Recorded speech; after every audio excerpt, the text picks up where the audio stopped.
व नुसल्ली अला रसूलिहिल करीम। अम्मा बाद फ़अऊज़ु बिल्लाहि मिनश्शैतानिर रजीम। बिस्मिल्लाहिर्रहमानिर्रहीम। मेरे तमाम देखने वालों को मेरी तरफ़ से अस्सलामु अलैकुम व रहमतुल्लाहि व बरकातुहू। उम्मीद है कि आप सब खैरियत से होंगे और दुआ करती हूँ कि अल्लाह जल्ला शानुहु आपकी तरफ बढ़ने वाले हर शर को खैर में बदल दे। आमीन सुम्मा आमीन। आज के सबक में हम सूरतुल हश्र पारा नंबर 28 इसका बकिया हिस्सा पढ़ेंगे। सबक के आगाज़ से पहले एक छोटी सी बात की वजाहत करना चाहूँगी कि कुरान पाक जो है ये अल्लाह ताला का कलाम है। अल्लाह रब्बुल इज़्ज़त ने हज़रत जिब्राइल अलैहिस्सलाम के ज़रिए इस कुरान को हज़रत मोहम्मद सल्लल्लाहु अलैहि वसल्लम पर नाजिल फरमाया और कुरान पाक को इसी तरीके से पढ़ना जिस तरह हज़रत मोहम्मद सल्लल्लाहु अलैहि वसल्लम ने पढ़ा और पढ़ाया हम सब के लिए ज़रूरी है। हम चूँकि अजमी हैं यानी जो अरबी नहीं जानते उन्हें अजमी कहते हैं और कुरान पाक अरबी ज़बान में है, तो हमें कुरान पाक सीखने के लिए थोड़ी सी मेहनत की ज़रूरत है। हम मेहनत करेंगे, समझेंगे तो इंशाअल्लाह वो जो कमियाँ हैं हमारी वो दूर हो जाएंगी।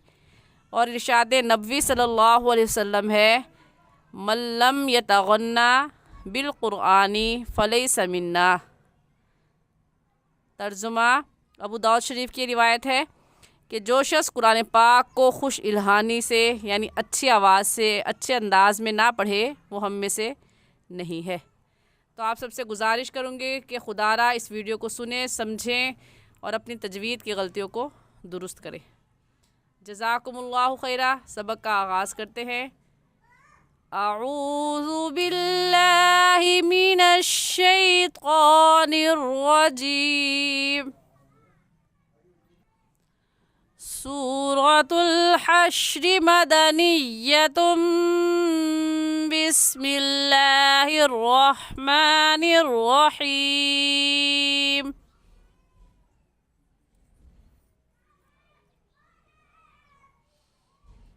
मा अफ़ा अल्लाहु अला रसूलिही मिन अहलिल क़ुरा वलिल्लाहि वलिर्रसूल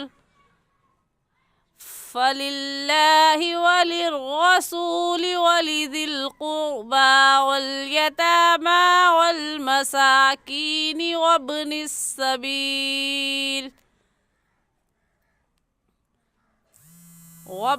सबील कई ला यकून दूलतम बैनल अग़नियाइ मिनकुम वमा आताकुमुर रसूलु फ़ख़ुज़ूह वमा नहाकुम अन्हु फ़न्तहू वत्तक़ुल्लाह इन्नल्लाह शदीदुल इक़ाब। जी आज का सबक हमने पढ़ा आयत नंबर 7 सूरतुल हश्र की आयत नंबर 7 पढ़ी। इस आयत में मा अफ़ा अल्लाहु, मा में कौन सी मद है, मद मुनफसिल और मद जायज़, इसके बारे में मैं कल के सबक में आपको तफसीलन बता चुकी हूँ। और इस मद को हम 3 अलिफ के बराबर खींचेंगे।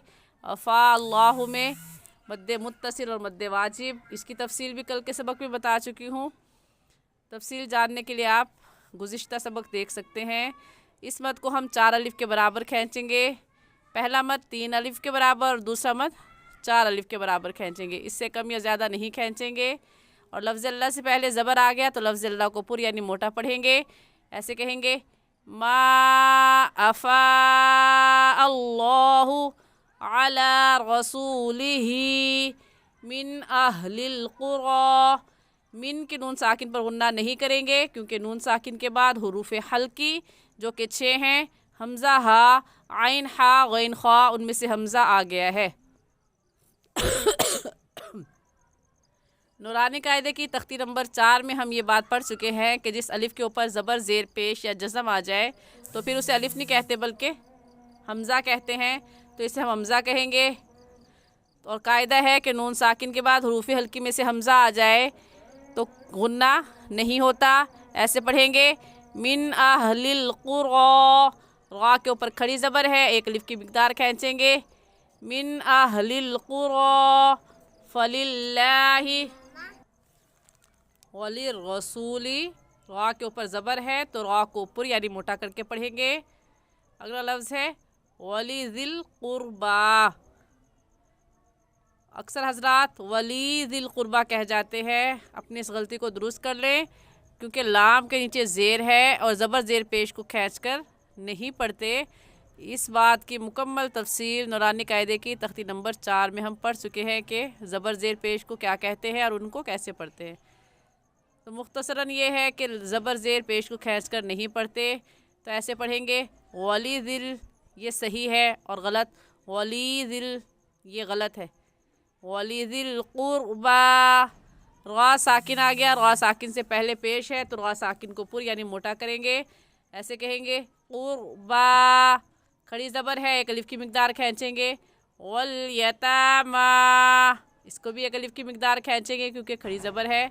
वल मसाकीनी, काफ़ या ज़ेर की, या साकिन से पहले ज़ेर आ गया तो या मद्दा, और या मद्दा को एक अलिफ की मिक़दार खींच कर पढ़ते हैं, इसलिए ऐसे खींच कर पढ़ेंगे। वल मसाकीनी वब्निस सबीली, बा हरूफ़े कलकला में से है, कलकला करेंगे, यानी जब इन हरूफ़े कलकला को अदा करेंगे तो अदा करते वक्त मखरज में हल्की सी जंबिश होती है और आवाज़ पलट कर आती है। ऐसे आवाज़ आएगी वब, बा की आवाज़ पलट कर वापस आए वब्निस सबीली। लाम वक़फ़ की कौन सी अलामत है? ला का अरबी लुगत में ला के माने हैं नहीं, तो ये यहाँ पर इस बात की तरफ इशारा है कि यहाँ पर हमने वक़फ़ नहीं करना बल्कि मिलाकर पढ़ना है। वब्निस सबीली कैला, यहाँ पर या साकिन से पहले ज़बर आ गया तो या लीन, इसे कैला गलत है और सही है, जल्दी से पढ़ जाएंगे कैला, क्योंकि लीन के माना नरमी से पढ़ने के हैं और हरूफ़े लीन या लीन हो या वाउलीन उसे नरमी से पढ़ते हैं, ना खींचते हैं और ना ही झटका देते हैं। ऐसे होगा कैला यकूना दूलतम, दूलतन नहीं कहना, कैसे पढ़ना है? दूलतम। क्यों पढ़ना है ऐसे? क्योंकि तनवीन के बाद बा आ जाए। ये कायदा भी आखिरी तख्ती में नूरानी कायदे की ख़ात्मा इजराए कवाइद उसमें पढ़ा हमने कि तनवीन के बाद बा आ जाए तो वहाँ पर इक़लाब होता है, यानी उस बा को मीम के साथ बदल देते हैं और तनवीन के साथ मिलाकर पढ़ते हैं। तो यहाँ पर दूलतन कहना गलत है और सही है दूलतम, मीम के साथ मिलाकर पढ़ेंगे दूलतम बैनल अग़नियाई। अग़निया में कौन सी मद है? मद्दे मुत्तसिल और मद्दे वाजिब। कैसे पता चला? क्योंकि हरूफ़े मद्दा के बाद हमज़ा इसी कलमे में है और इस मद को 4 अलिफ की मिक़दार खींचेंगे, इससे कम या ज़्यादा नहीं खींचेंगे। ऐसे कहेंगे बैनल अग़नियाई मिनकुम। मिन पर हमने गुन्ना क्यों किया? क्योंकि नून साकिन के बाद हरूफ़े हल्की में से कोई लफ्ज़ भी नहीं है। हरूफ़े हल्की 6 हैं, हमज़ा हा, आइन हा, गैन ख। तो ऐसे कहेंगे मिन कुम, कुम की मीम साकिन पर हम यहाँ पर ख्वा वक़फ़े मुतलक की अलामत है, जिसका मतलब यह है कि यहाँ पर वक़फ़ करना है तो वक़फ़ करेंगे और आखिरी हर्फ पहले से ही साकिन है, इस वजह से मिन कुम को ऐसे ही पढ़ेंगे जैसे ये लिखा हुआ है वक़फ़ की सूरत में भी मिन कुम। अगली आयत वमा आताकुमुर रसूलु, कौन सी मद है? हरूफ़े मद्दा के बाद हमज़ा अगले कलमे में है तो इस मद का नाम मद्दे मुनफसिल और मद्दे जायज़, और इस मद को 3 अलिफ की मिक़दार खींच कर पढ़ेंगे। ऐसे कहेंगे वमा आताकुमुर रसूलु फखुज़ूह। जीम वक़फ़े जायज़ की अलामत है, जिसका मतलब यह है कि यहाँ पर ठहर जाना बेहतर है, ना ठहरो तब भी जायज़ है। तो हम ठहर जाएंगे, जब वक़फ़ करेंगे तो हा है आखिर में और आखिरी हर्फ को साकिन करते हैं, ऐसे हो जाएगा फ़ख़ुज़ूह। वमा नहाकुम अन्हु फंतहू। यहाँ पर हम मिला लेंगे क्योंकि मिला लेना भी जायज़ है। तो ऐसे कहेंगे फंतहू वत्तकुल्लाह इन्नल्लाह। इन्ना में नून मुशद्दद है, गुन्ना करेंगे और बा हरूफ कलकला में से है, कलकला करके पढ़ेंगे। पूरी आयत ऐसे पढ़ी जाएगी इन्नल्लाह शदीदुल इक़ाब। आज के लिए इतना ही सबक। उम्मीद करती हूँ कि आपको सबक समझ में आ गया होगा। आसान और सही तरीके से तजवीज़ सीखने के लिए हमारे साथ जुड़े रहिए।